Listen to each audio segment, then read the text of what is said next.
La Villa Santa Isabel, à une cinquantaine de kilomètres de Rio de Janeiro, est un petit paradis.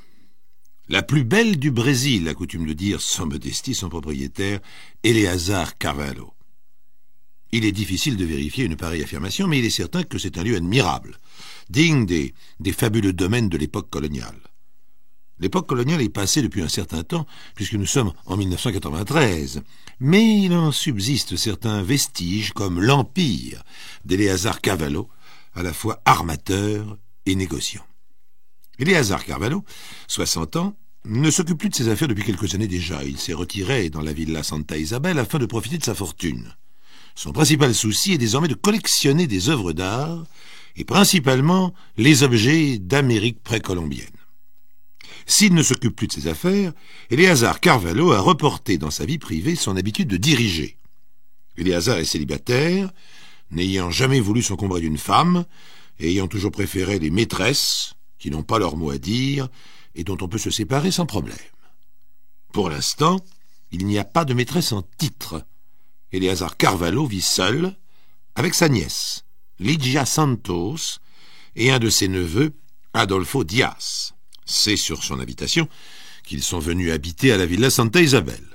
Ligia Santos et Adolfo Dias sont fiancés car Eleazar Carvalho a décidé de les marier. À vrai dire, on ne sait guère quel est le sentiment des deux jeunes gens sur cette union, mais ni l'un ni l'autre n'a émis la moindre objection. Les fiançailles, puis le mariage étant la condition sine qua non pour obtenir l'héritage. C'est le même pouvoir absolu qu'Eleazar Carvalho exerce sur sa nombreuse domesticité. Mais là encore, personne ne se plaint. Les gages sont les plus élevés de la région. Georgina Alves, charmante brunette de 20 ans, a pour tâche principale de servir les rafraîchissements au maître des lieux. À 18h, ce 26 février 1993, elle arrive sur la terrasse donnant sur le jardin tropical avec le jus de mangue glacé qu'Eleazar Carvalho prend chaque jour à la même heure. Comme à son habitude, le milliardaire est assis dans son rocking chair, il semble assoupi. Mais ce n'est qu'une apparence. Georgina Alves pousse un cri perçant. Son plateau d'argent lui échappe des mains, tandis que le verre et la carafe en cristal explosent sur le dallage de marbre. Eleazar Carvalho est mort. Ses yeux bleus ouverts semblent exprimer une grande surprise. Dans son flanc gauche, un très bel objet est planté à travers la robe de chambre de soie.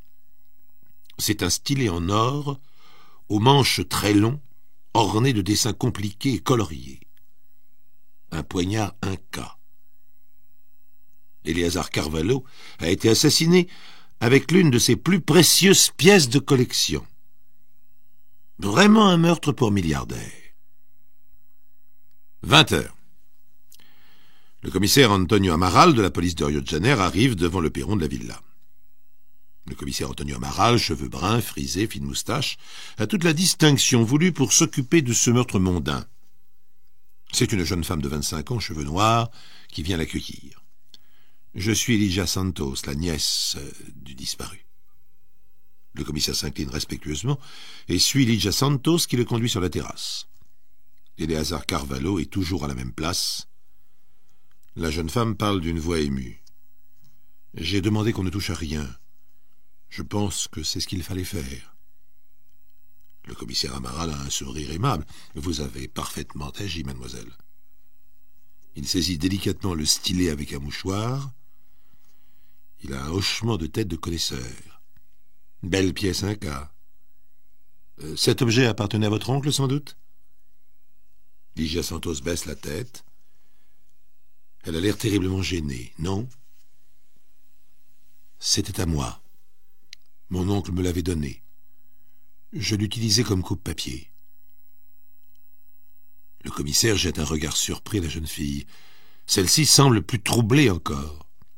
Mais en fait, c'était un poignard mexicain qui servait pour les sacrifices humains. Ligia plisse le front de contrariété. Je croyais l'avoir perdu, mais on me l'a volé. Depuis hier, je le cherchais en vain. Maintenant, je comprends. Le commissaire Amaral n'insiste pas. Il est évident que le fait que l'arme du crime appartienne à la jeune femme la rend a priori suspect, mais il est galant homme. S'il a la certitude que Ligia Santos est bien la coupable, il sera temps de le lui dire. Avez-vous une idée de ce qui a pu se passer? Ligia se mord les lèvres. Je ne vois vraiment pas, commissaire. C'est monstrueux. Tout le monde aimait mon oncle. Il y a un raclement de gorge discret. C'est Georgina Alves, la soubrette, qui se tenait à quelques pas derrière. Je vous demande pardon, mademoiselle Ligia, mais il faudrait dire à monsieur le commissaire au sujet de monsieur.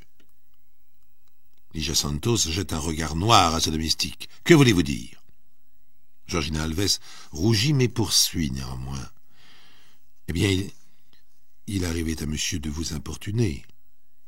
Tous les domestiques en ont été témoins, mademoiselle Ligia. Cette fois, l'attitude du commissaire Amaral change légèrement. Il regarde la nièce de la victime d'un air professionnel. C'est intéressant, cela. Racontez-moi un peu. Ligia Santos perd complètement ses moyens. Mais enfin, c'est révoltant, c'est indécent, c'est...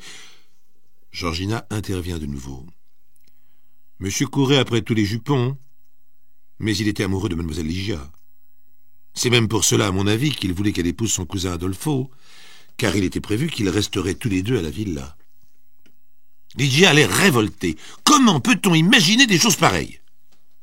Georgina ne se trouble pas. J'ai vu monsieur essayer de vous prendre sur ses genoux, et vous l'avez giflé.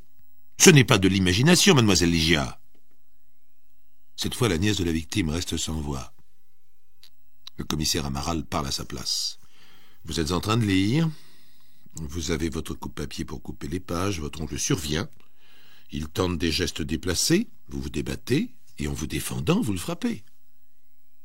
Avouez que les choses se sont passées ainsi, mademoiselle. À la limite, il s'agit presque de légitime défense.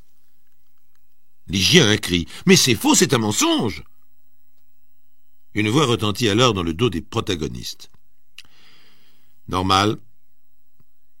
Cela devait finir comme ça. L'arrivant est un jeune homme de 25 ans, vêtu avec recherche et même avec snobisme. Il s'approche du corps. Le commissaire Amaral l'arrête d'un geste. Monsieur? Ah, pardon, je ne me suis pas présenté. Adolfo Diaz, neveu de la victime. Vous n'avez pas l'air de beaucoup le regretter?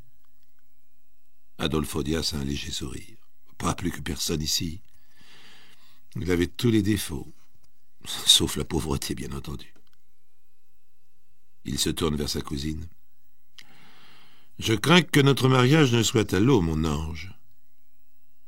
Il accentue son sourire en direction du commissaire. Il faut vous avouer que Ligia et moi, nous détestons cordialement. Mais comme sans mariage, pas d'héritage, nous étions bien obligés de jouer la comédie. Le commissaire Amaral, qui n'apprécie guère le personnage, demande sèchement « D'où venez-vous » ? Je rentre de Rio, où j'ai joué à la roulette comme chaque jour que Dieu fait. Il faut bien cela, pour dépenser la fortune du tonton. Et que vouliez-vous dire par « cela devait finir comme ça » ? Oh, le vieux a encore voulu ennuyer la pauvre Ligia, elle s'est défendue, et elle a rudement bien fait. Parce que vous étiez au courant. Tout le monde était au courant. Il était complètement toqué de Ligia. Et vous acceptiez cette situation. Adolfo regarde le corps de son oncle. Évidemment. Vous ne devinez pas pourquoi. Il y a un cri. C'est Ligia qui s'effondre en sanglots. Mais je ne l'ai pas tué, ce n'est pas vrai. Tout en retournant à Rio, après avoir demandé aux deux jeunes gens de ne pas s'éloigner, le commissaire Antonio Amaral résume pour lui-même la situation. Le neveu est une crapule cynique, parfaitement capable d'avoir assassiné le milliardaire, après avoir pris le coupe-papier de Ligia pour lui faire endosser le meurtre. Mais les choses sont sans doute plus simples. C'est la jeune fille qui a frappé son oncle pour se défendre de ses assiduités. Il n'espère pas grand-chose des empreintes. Le coupable, quel qu'il soit, les a sûrement effacées. Et effectivement, le laboratoire lui confirme que le poignard à un cas est vierge de toute trace. Il n'a pas grand espoir non plus en se rendant au casino de Rio pour vérifier l'alibi d'Adolfo Diaz. Et pourtant, ce qu'il apprend est si fantastique qu'il retourne immédiatement à la villa Santa Isabel. Adolfo affiche une mine assurée, mais on le sent sur ses gardes. Ligia assiste, muette, à la scène. « Monsieur Diaz, Rappelez-moi votre emploi du temps au moment du meurtre. Je ne sais pas quand le meurtre a eu lieu exactement. J'ai été au casino après déjeuner et j'ai joué jusqu'à 19 heures. J'ai dîné avec des amis.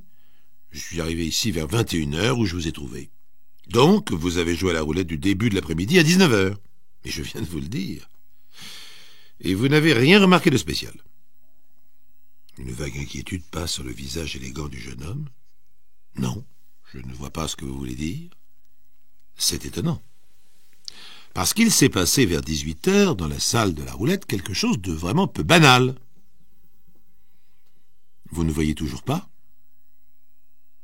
Les traits d'Adolphe Diaz se tendent. Il y a un long silence. À la fin, il répond avec brusquerie. « Non, je n'ai rien remarqué !» Le commissaire a un sourire. À la table numéro 3, il y a une série incroyable. Le même numéro est sorti 6 fois de suite. Et comme plusieurs joueurs le jouaient en même temps, la banque a sauté. Les joueurs des autres tables ont quitté leur place pour suivre l'événement. C'était le numéro 8. Oh, bien sûr, vous n'êtes pas obligé de me croire. Mais appelez le casino, vous verrez bien. Adolphe Diaz va au téléphone et après une brève conversation, raccroche le combiné. Vous avez raison, le 8 noir perd et manque. Il a un sourire triste. Brusquement, il ne ressemble plus au jeune provocateur qu'il affichait d'être. Voyez-vous, ce qui m'a perdu, c'est que j'avais plus de sens moral que je ne le pensais. Je vous ai dit que cela m'était égal de me marier avec Lydia pour toucher l'héritage. Eh bien, ce n'est pas vrai. Cela me révoltait. Je ne l'aimais pas et elle ne m'aimait pas. Je voulais qu'elle soit heureuse avec un autre et moi avec une autre. Et puis la conduite de ce vieux cochon avec elle me répugnait. Adolphe s'arrête un instant. Lygia regarde son cousin comme si elle le voyait pour la première fois. Elle semble bouleversée. Alors j'ai volé son coupe-papier. Je savais qu'on l'accuserait, mais je savais aussi que, vu les circonstances, elle aurait toutes les excuses et qu'elle serait vraisemblablement acquittée. Adolphe se tourne vers sa cousine. Dans le fond,